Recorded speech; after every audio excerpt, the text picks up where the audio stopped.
حضرت ابو سعید خدری رضی اللہ تعالیٰ عنہ فرماتے ہیں کہ جب نبی علیہ السلام ہجرت کر کے مدینہ تشریف لائے نا،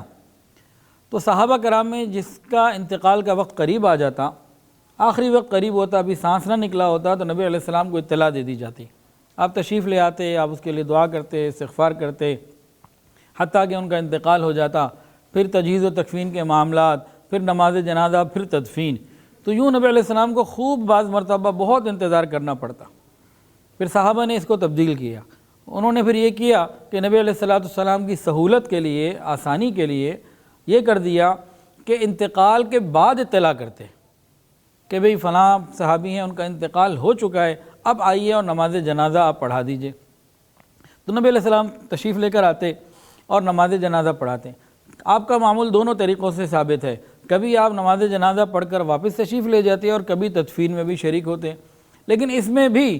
صحابہ دیکھتے ہیں کہ نبی علیہ السلام کو مشقت ہے اور کافی وقت لگ جاتا ہے۔ اس کے بعد صحابہ کرام نے رسول اللہ صلی اللہ علیہ وسلم کی آسانی کے لیے ایک اور کام کیا، وہ کیا